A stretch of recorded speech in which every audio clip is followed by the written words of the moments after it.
ফ্যাসিবাদী ব্যবস্থার বিলোপ করে রাষ্ট্রের মৌলিক সংস্কারের আগে জাতীয় নির্বাচন নয় বলে মন্তব্য করেছেন জাতীয় নাগরিক পার্টির আহ্বায়ক নাহিদ ইসলাম। জাতীয় ঐক্যমত্য কমিশনের বৈঠকে তিনি বলেন, দেশে যেন আর কোনো স্বৈরতন্ত্র না আসে সেজন্য জুলাই সনদ প্রয়োজন। এ সময় ঐক্যমত্য কমিশনের সহসভাপতি ডক্টর আলী রিয়াজ বলেন, জন আকাঙ্ক্ষায় গণতান্ত্রিক প্রক্রিয়া স্থায়ী করার লক্ষ্যে জাতীয় সনদ তৈরির কাজ করে যাচ্ছে কমিশন।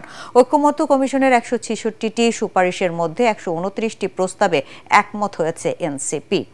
সংবিধান সংস্কারে গণভোটের পরামর্শ দিয়েছে দলটি। সংস্কার প্রস্তাবে মতামত তুলে ধরতে সংসদ ভবনে জুলাই বিপ্লবের সম্মুখ সারির নেতারা, তাদের দল জাতীয় নাগরিক পার্টির আহ্বায়ক নাহিদ ইসলাম প্রস্তাবের পক্ষে বিপক্ষে মতামত তুলে ধরেন। সূচনা বক্তব্যে ঐক্যমত্য কমিশনের সহসভাপতি আলী রিয়াজ দেশ পুনর্গঠন, রাষ্ট্র সংস্কার, গণতান্ত্রিক ব্যবস্থা ফিরিয়ে আনার এই আয়োজনের ভিত্তি গড়ার জন্য কৃতজ্ঞতা জানান গণ-অভ্যুত্থানের কারিগরদের। এখন আমাদের কাজ যেন বাংলাদেশে ফ্যাসিবাদী শাসন ফেরত না আসে, যেন বাংলাদেশে গণতান্ত্রিক প্রতিষ্ঠানগুলো স্থায়ী রূপ নেয়, যেন মানুষের অধিকার প্রতিষ্ঠিত হয়, যেন গুম, খুন, বিচার বহির্ভূত হত্যা এবং সমস্ত রকম নিপীড়ন আমরা মোকাবেলা করতে পারি। ক্ষমতা থেকে কোনো একটি দল থেকে সরিয়ে আরেকটি দলকে বসানোর পরিকল্পনা ছিল না, বরং রাষ্ট্র কাঠামোর মৌলিক এবং গুণগত সংস্কারের মাধ্যমে জনগণের অধিকার রক্ষা করবে এমন একটি গণতান্ত্রিক রাষ্ট্র ব্যবস্থা প্রতিষ্ঠা করার আকাঙ্ক্ষা ছিল সেই জুলাই গণ-অভ্যুত্থানে। বৈঠকে জাতীয় সাংবিধানিক কাউন্সিল গঠন, দ্বিকক্ষ বিশিষ্ট সংসদ, 2 বারের বেশি প্রধানমন্ত্রী থাকতে না পারা, সংসদ সদস্য প্রার্থীর বয়স ন্যূনতম 23 বছর সহ অন্তত ডজন খানেক বিষয়ে বাড়তি গুরুত্ব দেয় এনসিপি। সেই সঙ্গে স্বৈরতন্ত্রের ইতি টানতে জুলাই সনদের তাগিদ দেন আহ্বায়ক নাহিদ ইসলাম। সংবিধান থেকে শুরু করে বিভিন্ন রাষ্ট্রীয় যে প্রতিষ্ঠানগুলো, সেই প্রতিষ্ঠানগুলোর একটা দলীয়করণ ঘটেছিল, ফলে সেই রাষ্ট্র কাঠামোকে অক্ষুণ্ণ রেখে যেই ক্ষমতায় যাক তার ভিতরেও ফ্যাসিবাদী প্রবণতা থাকবে, স্বৈরতান্ত্রিক হয়ে ওঠার প্রবণতা থাকবে। সেক্ষেত্রে আমরা সংবিধান, প্রধানমন্ত্রীর ক্ষমতা, বিচার ব্যবস্থা, নির্বাচন ব্যবস্থা ইত্যাদি বিষয়কে আমরা জাতীয় নাগরিক পার্টির বিশেষ গুরুত্ব দিচ্ছি। পরে সাংবাদিকদের সাথে কথা বলেন এনসিপির সদস্য সচিব আক্তার হোসেন এবং মুখ্য সংগঠক হাসনাত আব্দুল্লাহ। সরকারকে বিচার ও সংস্কার নিয়েও রোডম্যাপ ঘোষণার দাবি জানান তারা। নির্বাচন অবশ্যই হতে হবে, কিন্তু তার আগে বিচার এবং সংস্কারের দৃশ্যমান রোডম্যাপ সরকারকে উপস্থাপন করতে হবে। 166টা বিষয়ের মধ্যে আপনারা ইতিমধ্যেই জানেন আমরা 129টা বিষয়ে আমরা একমত হয়েছি, কিন্তু যেসব বিষয়ে আমরা একমত হয়েছি সেই সব বিষয়ে আমাদের অবজারভেশন রয়েছে। গত 23 মার্চ সংস্কার কমিশনের সুপারিশের উপর জাতীয় ঐক্যমত্য কমিশনে লিখিত মতামত দেয় এনসিপি। ভারত, চীন কিংবা যুক্তরাষ্ট্র নয়, বাংলাদেশের মানুষই নিজেদের ভাগ্য নির্ধারণ করবে বলে মন্তব্য করেছেন বিএনপি মহাসচিব মির্জা ফখরুল ইসলাম আলমগীর। রাজধানীতে এক অনুষ্ঠানে ডক্টর ইউনূসের নেতৃত্বাধীন অন্তর্বর্তী সরকারের সাফল্য কামনা করে গণতন্ত্র চর্চার পথ খোলা রাখারও আহ্বান জানান বিএনপি মহাসচিব। এদিকে ঢাকা ও নাটোরে আলাদা অনুষ্ঠানে অন্তর্বর্তী সরকারের কাছে নির্বাচনের সুনির্দিষ্ট রোডম্যাপ ঘোষণার দাবি জানিয়েছেন বিএনপির সিনিয়র নেতারা। রাজধানীতে বাংলাদেশ নেতৃত্ব, ঐক্য এবং প্রবৃদ্ধির পথে কূটনীতি ও শাসন ব্যবস্থা শীর্ষক সেমিনারের আয়োজন করে নর্থ সাউথ বিশ্ববিদ্যালয়। এতে বিএনপির মহাসচিব মির্জা ফখরুল ইসলাম আলমগীর বলেন, বিদেশি শক্তি এদেশের মানুষের ভাগ্য নির্ধারণ করবে না। দেশটা আমাদের, এর ভবিষ্যৎ আমাদেরকে নির্মাণ করতে হবে। ওই আমেরিকা থেকে এসে ট্রাম্পও তৈরি করে দেবে না, বা আপনার চীন থেকে শি এসেও এটা করে দেবে না, অথবা ভারত থেকে মোদিও আমাদের ধাক্কা দিয়ে কিছু করতে পারবে না। এই যে বিষয়গুলো, এটা আমাদের মধ্যে, আমাদের মনের মধ্যে, আমাদের অন্তরের মধ্যে গেঁথে নিতে হবে। জুলাই অভ্যুত্থানে ছাত্র জনতার আত্মত্যাগ বৃথা যাবে না আশা প্রকাশ করে সমৃদ্ধ ও বৈষম্যহীন বাংলাদেশ প্রতিষ্ঠায় সবাইকে ঐক্যবদ্ধ হওয়ার আহ্বান জানান তিনি। সমস্যা আছে, সমস্যার সমাধান হবে, ইতিমধ্যে অনেক দূরে গিয়েছে। আমি প্রফেসর ইউনূস সাহেবকে ধন্যবাদ জানাতে চাই যে তিনি দায়িত্ব নিয়েছেন। আসুন আমরা সবাই মিলে তাকে সাহায্য করে, আমরা নিজেদেরকে সাহায্য করে আমরা শান্তি। তবে একটা কথা, গণতন্ত্রের কোনো বিকল্প নেই এবং গণতন্ত্রকে চাপিয়ে দেওয়া যায় না, চর্চা করতে হবে, প্র্যাকটিস করতে হবে, সেই জায়গাগুলোকে খোলা রাখতে হবে। এদিকে রাজধানীর গুলশান কার্যালয়ে 12 দলীয় জোট নেতাদের সাথে বিএনপির লিয়াজো কমিটির বৈঠক শেষে বিএনপির স্থায়ী কমিটির সদস্য নজরুল ইসলাম খান বলেন, বিক্ষিপ্ত নয়, নির্বাচনের সুনির্দিষ্ট রোডম্যাপ চায় 12 দলীয় জোট। এক দলকে সরিয়ে আরেক দলকে ক্ষমতায় বসাতে গণ অভ্যুত্থান হয়নি এনসিপি সভাপতির মন্তব্যের সমালোচনাও করেন তিনি। তারা কি চায় আর কি যে একটি দলের বদলে কোনো দল না অন্য কেউ ক্ষমতায় আসুক, আর আরেকটা দলই তো আসবে। রাজনীতি তো তাই হয়, ডিসেম্বরের মধ্যেই নির্বাচন হবে বা ডিসেম্বরে নির্বাচন হবে, এরকম একটা ধরে নিয়ে একটা রোডম্যাপ ঘোষণা করা উচিত। অন্যদিকে নাটোর জেলা পরিষদ মিলনায়তনে গণতন্ত্র ও জিয়াউর রহমান শীর্ষক সেমিনারের আয়োজন করে জিয়া পরিষদ। এতে বিএনপির নেতারা দ্রুত সরকারকে নির্বাচনের তারিখ ঘোষণার আহ্বান জানান। সংস্কারের কথা আপনারা বলে শুধু বিএনপিকে বলতে চাচ্ছেন বিএনপি নাকি তড়িঘড়ি করে ক্ষমতা যেতে চায়। 8 মাস তো হয়ে গেছে, সংস্কার করতে আর কত সময় লাগতে পারে? যারা নির্বাচনকে দেরি করানোর জন্য এই যে একটা চক্রান্ত করছে, আমি তাদের বলতে চাই, বাংলাদেশের জনগণ চায় একটা স্বচ্ছ নির্বাচনের অপেক্ষা করছে, কারণ এই 4টা টার্ম বাংলাদেশের মানুষ ভোট দিতে পারে না। এর আগে পরিষদের উদ্যোগে নাটোর শহরে র্যালি বের করা হয়।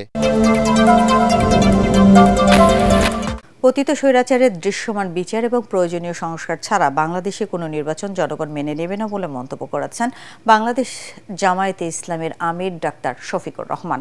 লালমনিরহাটে এক জনসভায় তিনি বলেন, ফ্যাসিবাদের পতন হলেও ফ্যাসিবাদ এখনও বিদায় নেয়নি। এ সময় চাঁদাবাজ আর দখলদারদের বিরুদ্ধে প্রতিরোধ গড়ে তোলার আহ্বান জানান তিনি। তিস্তা মহাপরিকল্পনা বাস্তবায়ন, আওয়ামী লীগের বিচার ও সংস্কার শেষে নির্বাচনের দাবিতে প্রথমবারের মতো দলীয় প্রধানের উপস্থিতিতে জনসভা করে লালমনিরহাট জেলা জামাত।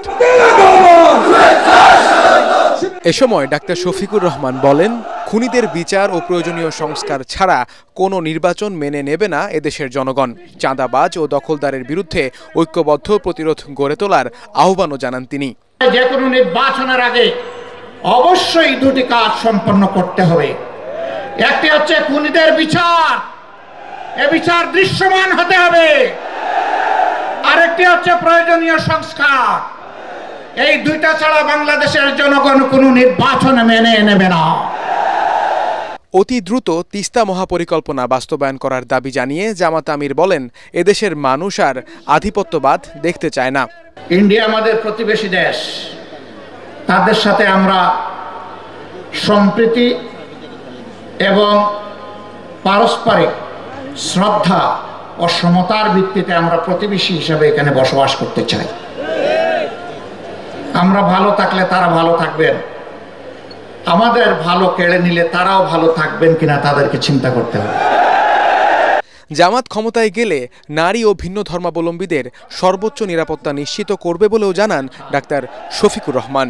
আমরা চুরি চামারি, কালো টাকার পেশি শক্তির প্রভাব যুক্ত নির্বাচন দেখতে চাই না।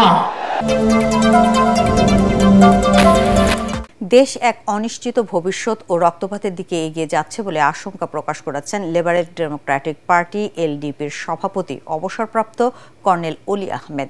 শীঘ্রই নির্বাচনের তারিখ ঘোষণার দাবি জানিয়ে তিনি বলেন, তা না হলে অন্তর্বর্তী সরকারের ফিরে যাওয়া সুখকর হবে না।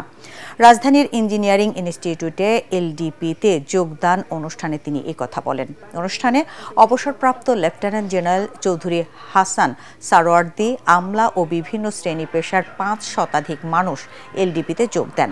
দলটিতে সারোয়ার্দীকে সিনিয়র প্রেসিডিয়াম সদস্য পদ দেয়া হয়েছে। সাভারে রানা প্লাজা উদ্ধার অভিযান পরিচালনার সময় সারা দেশে ব্যাপক পরিচিতি পান চৌধুরী হাসান সারোয়ার্দী।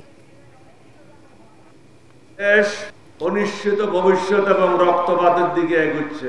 হয়তো আপনাদেরকেও যারা সরকার পরিচালনা করছেন একদিন কাঠগড়ায় দাঁড়ানো করা হবে। সময় থাকতে সঠিক পদক্ষেপ নেন। আমার অভিজ্ঞতার আগল্পে বলছি, বিপদ খুব সামনে, সাবধান। নির্বাচনের ডেট ঘোষণা করেন, মানুষকে আশ্বস্ত করেন, রাজনৈতিক দলগুলিকে নির্বাচনের দিকে ধাবিত করেন। অন্তর্বর্তীকালীন সরকার দেশের ইতিহাসে সেরা নির্বাচন করবে বলে জানিয়েছেন প্রধান উপদেষ্টা ডক্টর মোহাম্মদ ইউনূস।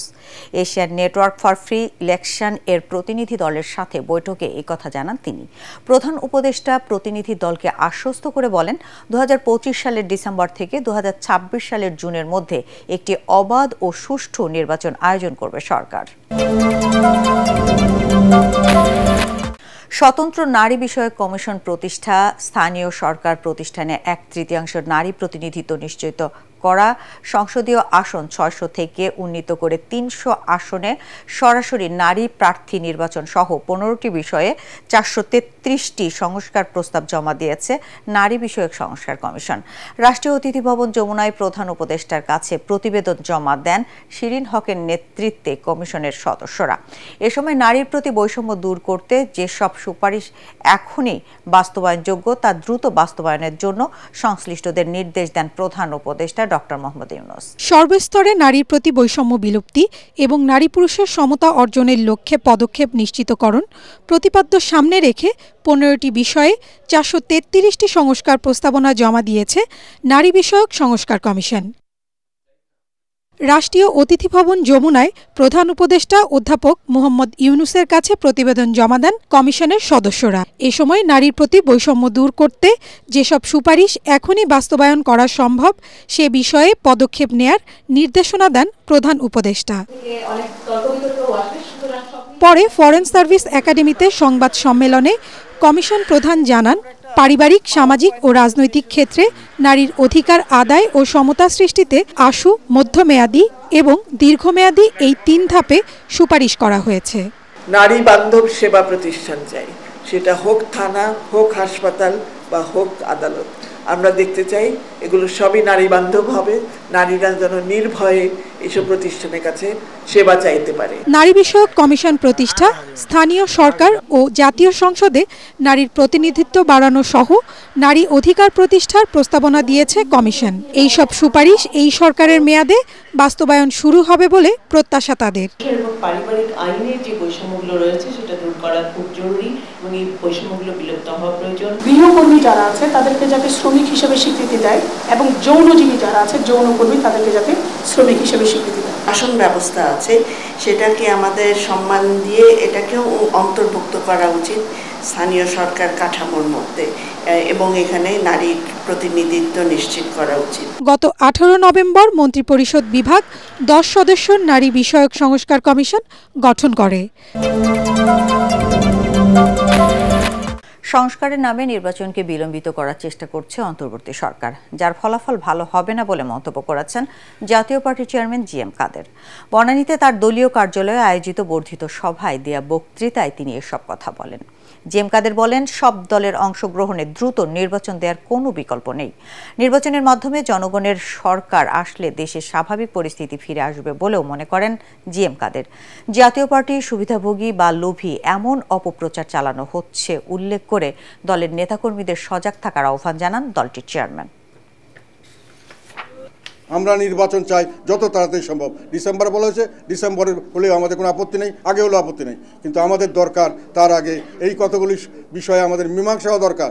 যে নির্বাচনের সময় পুলিশ সঠিকভাবে কাজ করতে পারবে কিনা, নির্বাচনের আগে আমরা প্রচারণা সঠিকভাবে করতে পারবো কিনা, নির্বাচনের সময় ডিসিএসপিরা আমাদের সমানভাবে দেখবেন কিনা, লেভেল প্লেইং ফিল্ড হবে কিনা।